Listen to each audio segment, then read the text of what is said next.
نحمده ونصلي على رسوله الكريم اما بعد اعوذ بالله من الشيطان الرجيم بسم الله الرحمن الرحيم ولا تقولن لشيء اني فاعل ذلك غدا الا ان يشاء الله واذكر ربك اذا نسيت وقل عسى ان يهديني ربي لاقرب من هذا رشدا وقال الله تعالى في مقام آخر ولولا اذ دخلت جنتك قلت ما شاء الله لا قوة الا بالله صدق اللہ العظیم۔ میرے محترم بزرگوں اور دوستو، اسلام نے اپنے ماننے والوں کو یعنی مسلمانوں کو ہر موقع ہر وقت سوتے اٹھتے بیٹھتے کھاتے پیتے زندگی کے ہر گوشے کی مختلف دعائیں بتلائی ہیں۔ اگر ایک مسلمان اسلامی طور طریقے پر زندگی گزارتے ہوئے ان دعاؤں کا اہتمام کرے تو انسان کو دنیا میں ان دعاؤں کے اثرات بھی محسوس ہوں گے، ثمرات بھی ظاہر ہوں گے، اور اسی طریقے سے انسان کو ان دعاؤں کا اہتمام کرنے، ان کو پڑھنے کی وجہ سے ثواب بھی حاصل ہوگا۔ اور شریعت نے ان دعاؤں کے جو فوائد بتلائے ہیں، بہت ساری دعائیں ایسی ہیں کہ جن کے ذریعے سے انسان کی دشمنوں سے، موذی جانوروں سے، تکلیف دینے والی چیزوں سے، آسیب سے، اثرات سے اور ہر طرح کی شرور و فتن سے حفاظت ہوتی ہے۔ اگر انسان ان دعاؤں کا اہتمام کرے تو اس کی وجہ سے وہ انشاءاللہ العزیز ان تمام چیزوں سے ضرور محفوظ رہے گا اور اس کو اس دعا کا فائدہ بھی نظر آئے گا۔ میں نے آپ حضرات کے سامنے قرآن کریم کی ایک آیت تلاوت کی ہے جس میں اللہ رب العزت نے لفظ انشاءاللہ کے متعلق بیان فرمایا ہے۔ سب سے پہلے تو آپ اس بات کو سمجھیے کہ ایک مسلمان کو چاہیے کہ جب وہ مستقبل میں کسی جائز کام کرنے کا ارادہ کرے، جائز کام کا مطلب یہ ہے کہ ناجائز کام نہ ہو، غلط کام نہ ہو۔ اگر جائز کام کرنے کا ارادہ کرے، صحیح کام کرنے کا ارادہ کرے تو چونکہ انسان کو اپنی زندگی کے خود کے بارے میں علم نہیں ہے، تو جب انسان کو اپنی زندگی کے بارے میں علم نہیں ہے، اسے اپنی ذات کا پتہ نہیں ہے، اسے وہ خود زندہ رہے گا یا نہیں رہے گا شام تک یا کل تک، اسے اس چیز کا علم نہیں ہے، تو جس کام کا وہ ارادہ کر رہا ہے تو اس کا تو اور بھی زیادہ اس کو علم نہیں ہوگا۔ تو مسلمان کو چاہیے کہ جب وہ کسی جائز اور صحیح کام کرنے کا ارادہ کرے تو اس کو چاہیے کہ وہ یہ کہے کہ انشاءاللہ میں یہ کام کروں گا، کہ میں شام کو یہ کام کروں گا انشاءاللہ، میں کل یہ کام کروں گا انشاءاللہ، میں اگلے مہینے یہ کام کروں گا انشاءاللہ۔ یعنی اللہ کی مشیت کو، اللہ کی مرضی کو انسان کو چاہیے کہ وہ ساتھ میں شامل کر لے۔ اگر اللہ کی مشیت کو وہ ساتھ میں شامل نہیں کرے گا تو پھر اللہ کی طرف سے نصرت اس کو حاصل نہیں ہوگی، اللہ کی طرف سے حمایت اس کو حاصل نہیں ہوگی۔ تو ناجائز کام پر کبھی بھی اللہ کی مدد اور نصرت نہیں آتی ہے۔ اس لیے بہت سارے لوگ ہیں کہ جو جان بوجھ کر، جن کو ان چیزوں کے بارے میں معلوم ہے کہ یہ چیز ناجائز ہے، یہ چیز غلط ہے، اس کے باوجود بھی اس ناجائز اور غلط چیز کے بارے میں بار بار اللہ سے دعا بھی کرتے رہتے ہیں اور اللہ سے ان چیزوں کو مانگتے بھی رہتے ہیں۔ یہ بات آپ اچھی طرح یاد رکھیے کہ ناجائز چیزیں جو اللہ سے مانگی جائیں گی، اللہ کبھی بھی اس دعا کو قبول نہیں کرتا ہے، اور ناجائز اور حرام اور غلط کام پر کبھی بھی اللہ کی نصرت اور مدد بھی نہیں آتی ہے۔ تو جائز کام کا جب بھی انسان ارادہ کرے تو اسے چاہیے کہ وہ اپنی مرضی کے ساتھ میں اللہ کی مرضی کو بھی شامل کر لے کہ میں شام کو یا کل یہ کام کرنا چاہتا ہوں، میری تو یہ مرضی ہے، انشاءاللہ اگر اللہ کی بھی مرضی رہی تو یہ کام ہو جائے گا۔ جب انسان انشاءاللہ کہہ دے گا تو اس کا یہ فائدہ ہوگا کہ پھر اللہ کی نصرت اس کے ساتھ شامل حال ہوگی۔ اور اگر انشاءاللہ انسان نہیں کہتا ہے اور وہ بھول جاتا ہے تو میں اور آپ تو بہت پیچھے کے لوگ ہیں، بہت بعد کے لوگ ہیں، اور بہت ہی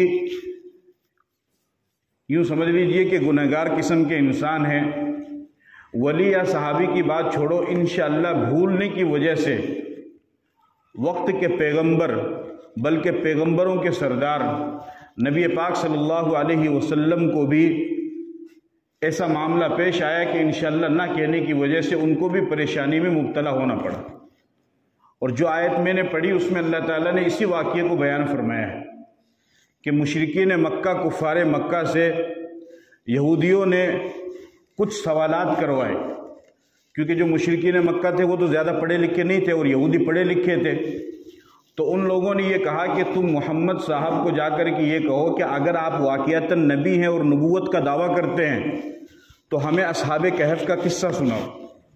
اصحاب کہف کا ایک لمبا قصہ ہے، قرآن کریم میں اللہ نے اس کو بیان کیا ہے۔ چند لوگ تھے جو بت پرستی کو چھوڑ کر کے اپنی قوم سے نکل گئے تھے اور توحید کی طرف وہ گامزن ہوئے تھے۔ پھر ایک پہاڑ میں انہوں نے پناہ اختیار کی، پھر 300 سال کے بعد میں، کئی سو سال کے بعد میں اللہ تعالیٰ نے ان کو نکالا، زندہ کیا، اور پھر ان کے ساتھ میں ایک کتا بھی تھا۔ ایک لمبا قصہ ہے، میں اس کی طرف نہیں جا رہا۔ تو یہودیوں نے مشرکین مکہ سے کہا کہ محمد صاحب سے کہو کہ اگر تم واقعتاً سچے نبی ہو تو ہمیں اصحاب کہف کا قصہ سناؤ۔ اصحاب کہف کا قصہ کہیں کوئی پرانی کتابوں میں لکھا ہوا اور کوئی پرانے لوگوں کو معلوم تھا، ہر کسی کو معلوم بھی نہیں تھی۔ تو پیغمبر بھی اپنی طرف سے نہیں بتا سکتے تھے، اللہ کی طرف سے وحی آتی جبرائیل کے ذریعے سے، پھر آپ ان کو بتلاتے۔ آپ نے فرمایا ٹھیک ہے کوئی بات نہیں، میں تمہیں کل بتلا دوں گا، لیکن انشاءاللہ آپ کہنا بھول گئے کہ میں تمہیں کل بتلا دوں گا انشاءاللہ، لیکن آپ کے ذہن میں نہیں رہا، انسان ہے بھول ہو جاتی ہے، تو آپ کے ذہن میں نہیں رہا۔ تو 15 دن تک حضرت جبرائیل علیہ السلام وحی لے کر نہیں آئے۔ کتنے دن تک؟ 15 دن تک۔ اب وہ مشرکین مکہ آپ کا مذاق اڑا رہے ہیں کہ تم تو کہتے ہو کہ ہم سچے نبی ہیں، آپ نے وعدہ کیا تھا کل بتلا دوں گا، 1 دن ہو گئے، 2 دن ہو گئے، 3 دن، 4 دن، 5، 10 دن ہو گئے، ابھی تک آپ کوئی خبر نہیں دے رہے ہیں، اس کا مطلب یہ ہے کہ آپ سچے نبی نہیں ہیں۔ تو جو دیری جو ہوئی تھی وہ کس وجہ سے کہ آپ انشاءاللہ کہنا بھول گئے۔ 15 دن کے بعد حضرت جبرائیل علیہ السلام تشریف لائے اور پورا واقعہ اصحاب کہف کا بیان فرمایا، اور پھر اللہ تعالیٰ نے اپنے نبی کو تاکید فرمائی، اور نبی کے واسطے سے پھر امت کو اللہ تعالیٰ نے تاکید فرمائی۔ فرمایا وَلَا تَقُولَنَّ لِشَيْءٍ إِنِّي فَاعِلٌ ذَلِكَ غَدًا، کہ اے نبی جی آگے کے بارے میں کسی بھی کام کو کرنے کا ارادہ کرو یا کچھ بھی بتانے کا ارادہ کرو تو یوں کہا کرو کہ میں کل یہ کام کروں گا، میں کل یہ بات بتاؤں گا، ساتھ میں کہو انشاءاللہ، اگر اللہ نے چاہا۔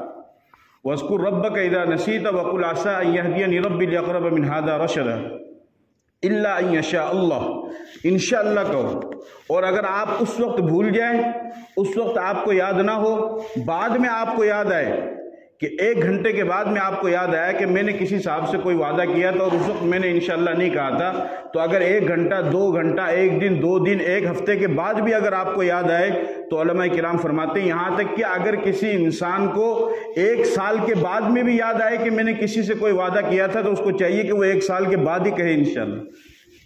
کتنے سال بعد؟ 1 سال بعد بھی اگر یاد آئے، چونکہ جب تک اللہ کی مشیت نہیں ہوگی اس وقت تک کوئی بھی کام نہیں ہو پائے گا۔ اور انشاءاللہ کہا جاتا ہے مستقبل کے ارادے، یعنی فیوچر کے لیے، ماضی کے لیے نہیں، فیوچر کے لیے کہ میں آگے فیوچر میں یہ کام کروں گا، جائز کام۔ تو انسان کو اس کا اہتمام کرنا چاہیے، خاص طور پر مسلمان کو تو اس کا اور زیادہ اہتمام کرنا چاہیے۔ اس لیے آپ سب حضرات سے درخواست ہے کہ جب بھی کسی جائز کام کے کرنے کا ارادہ کرو یا جائز بات کہنے کا ارادہ کرو تو ساتھ میں کہا کرو انشاءاللہ کہ میں یہ کام کروں گا انشاءاللہ، اس سے اللہ کی مدد آپ کے ساتھ میں آئی۔ دوسری آیت جو میں نے پڑھی وہ تھی ماشاء اللہ کے متعلق۔ انشاءاللہ کا مطلب ہے اگر اللہ کی مرضی ہوئی، اگر اللہ نے چاہا، اور ماشاء اللہ کا مطلب ہے کہ بھئی یہ جو کچھ بھی ہے یہ سب اللہ کی طرف سے ہے، اللہ کی مرضی سے ہے۔ اور قرآن کریم میں واقعہ بھی بیان فرمایا ہے اللہ تعالیٰ نے 2 بھائیوں کا، وَاضْرِبْ لَهُم مَثَلَ الرَّجُلَيْنِ جَعَلْنَا لِأَحَدِهِمَا جَنَّتَيْنِ مِنْ أَعْنَابٍ وَحَفَفْنَاهُمَا بِنَخْلٍ وَجَعَلْنَا بَيْنَهُمَا زَرْعًا، کہ بنی اسرائیل میں 2 بھائی تھے، ان میں سے ایک تو غیر ایمان والا تھا اور وہ بہت مالدار تھا، اس کو اللہ نے خوب نعمت دی، خوب دولت دی، باغات دیے، ہر طرح کے پھل کے، میوے کے باغات، کھجور کے باغات، اور اس کے باغ کے بیچ میں اللہ تعالیٰ نے نہر نکالی۔ نہر خشک بھی نہیں ہوتی تھی، اور یہ بھی نہیں کہ 1 سال باغ میں پھل آئے تو دوسرے سال، یہ ہر سال پھل آتے تھے۔ اس کا جو بھائی تھا دوسرا وہ ایمان والا تھا، مسلمان تھا، لیکن وہ غریب تھا، کمزور تھا۔ اس نے اپنے بھائی سے کہا ایک مرتبہ کہ انا اعز منک مالا واعز نفرا، کہ میں تجھ سے عزت میں بھی زیادہ ہوں اور مال میں بھی زیادہ ہوں۔ اور آگے وہ کہنے لگا کہ اگر میرے یہ جو باغات ہیں یہ کبھی بھی ختم نہیں ہوں گے، اور اگر خدا نہ خواستہ یہ کبھی ختم ہو گئے اور میں مر کر کے چلا گیا آخرت میں، جیسا کہ تم کہتے ہو، کیونکہ ان کا تو عقیدہ نہیں بعد الموت کا، یہ تو مسلمان کا عقیدہ ہے، اگر میں چلا بھی گیا تب بھی میں اللہ کی نظر میں عزت دار رہوں گا، کیونکہ جب اللہ نے مجھے یہاں مال و دولت دیا، عزت دیا، تو آخرت میں بھی عزت دے گا۔ اور یہ انسان کی سب سے بڑی بھول ہے۔ ایک بات کو یاد رکھو، حکومت کا ملنا اللہ کی نظر میں مقبول ہونے کی علامت نہیں ہے، دولت کا ملنا اللہ کے نظر میں مقبول ہونے کی علامت نہیں ہے، عہدے کا ملنا اللہ کی نظر میں محبوب ہونے کی علامت نہیں ہے۔ اگر حکومت کے ملنے سے اللہ راضی ہوتا تو اللہ فرعون سے راضی ہو جاتا، اگر دولت کے ملنے سے اللہ راضی ہوتا تو اللہ قارون سے راضی ہو جاتا، اگر عہدے اور سلطنت کے ملنے سے اللہ راضی ہوتا تو اللہ نمرود سے راضی ہو جاتا۔ یہ عہدے، حکومت، سلطنت، دولت، یہ تو اللہ ایمان والوں سے زیادہ غیر ایمان والوں کو دے رہا، تو کیا مطلب اللہ ان سے راضی ہے؟ نہیں۔ اللہ کی رضا کی علامت ہے کہ انسان ایمان اور تقوی اور نیک اعمال پر رہے۔ بہرحال وہ اپنے بھائی کا ہاتھ پکڑ کر کے لے گئے باغ کے اندر، اور اس نے کہا کہ میرا یہ خیال ہے کہ یہ میرے باغ کبھی بھی ختم نہیں ہوں گے۔ اس کے بھائی نے کہا کہ جب آپ باغ میں داخل ہوئے اور اللہ نے اتنی نعمت آپ کو دی ہے تو آپ نے ماشاء اللہ لا قوت الا باللہ کیوں نہیں کہا؟ کہ یعنی یہ میری طاقت سے، میری محنت سے نہیں، بلکہ اللہ کے فضل سے مجھے یہ سب چیزیں ملی ہیں۔ تو وہ بولا کہ یہ تو اس کی کوئی ضرورت ہی نہیں ہے، اور یہ تو سب میں نے اپنی محنت سے کیا ہے۔ پھر ایسا بھی وقت آیا کہ اس کے سارے باغات جل گئے اور وہ ساری چیزیں، نعمتیں سب کی سب ختم ہو گئی۔ جب انسان نعمتوں کی ناقدری کرتا ہے تو اللہ پاک اس نعمت کو چھین لیتا ہے، تھوڑے دنوں کے لیے رہتی ہے اس کے پاس میں۔ اس لیے نعمت کے آنے پر 3 چیزوں کو ہمیشہ یاد رکھو۔ جب تم مالدار بننے لگو یا تمہیں اللہ نعمت دینے لگے تو ایک اللہ کو مت بھولنا، اس کی مخلوق کو مت بھولنا، اور اپنی اوقات کو مت بھولنا۔ اللہ کو بھی یاد رکھنا، یہ نہیں کہ پہلے غریب تھے تو نماز بھی پڑھتے تھے، چھوٹی سی دکان تھی، اب اللہ نے مالدار بنا دیا تو اب نہ نماز پڑھ رہے نہ روزہ رکھ رہے۔ نہیں، اللہ کو مت بھولو، اپنی اوقات کو مت بھولو۔ کل بھی تم وہی انسان تھے، آج بھی وہی انسان ہو، کل بھی مٹی کے پتلے تھے، آج بھی مٹی کے پتلے ہو۔ یہ نہیں کہ اللہ نے دولت دے دی تو آپ آسمان پہ چڑھ گئے، نہیں۔ اور اللہ کی مخلوق کو مت بھولو کہ کوئی بیچارہ غریب ہے، کوئی کمزور ہے تو اس کو دھتکار رہے ہیں، اس کو حقیر سمجھ رہے ہیں، اس کو کمزور سمجھ رہے ہیں۔ بھائی دولت ہی تو تیرے پاس آئی، خدا تو نہیں بن گیا، سمجھ گیا بات؟ تو یہ چیز ہے۔ بہرحال تو پھر وہ ساری چیزیں ختم ہو گئی۔ اس وقت اس کو سمجھ میں آیا کہ مجھے ماشاء اللہ لا قوت الا باللہ کہنا چاہیے۔ اس لیے حدیث کے اندر آتا ہے، حضرت انس رضی اللہ تعالیٰ عنہ فرماتے ہیں، اللہ کے نبی صلی اللہ علیہ وسلم نے فرمایا کہ جب تمہیں کوئی چیز پسند آئے، اچھی لگے، تو ماشاء اللہ کہا کرو۔ ماشاء اللہ کہنے سے وہ چیز بری نظر سے محفوظ ہو جائے گی۔ آج گھر گھر میں یہ شکایت ہے، نظر لگی ہوئی ہے، مول صاحب قدم کر دو، نظر لگ رہی، کیمرہ کون؟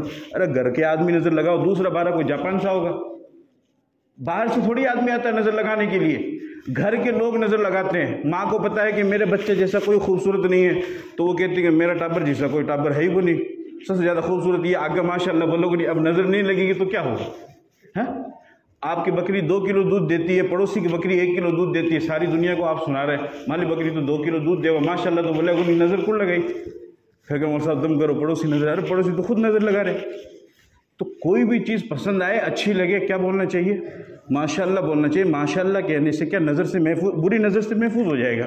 بری نظر اتنی خطرناک چیز ہے، حدیث میں آپ نے فرمایا کہ بد نظری اونٹ کو ہانڈی میں اور انسان کو قبر میں اتار دیتی ہے، اتنی خطرناک چیز ہے۔ تو آپ کو کوئی بھی چیز اچھی لگے، ماشاء اللہ کہو، کوئی خوشخبری سنے سبحان اللہ کہو، الحمدللہ کہو، تو ان چیزوں سے اللہ بھی راضی ہوگا، ثواب بھی ملے گا، اور بری نظر سے آپ محفوظ بھی ہو جائیں گے، اور ساتھ میں آپ ایک دعاؤں پر اہتمام اور عمل کرنے والے بھی بن جائیں گے۔ اللہ تعالیٰ عمل کی توفیق عطا فرمائے۔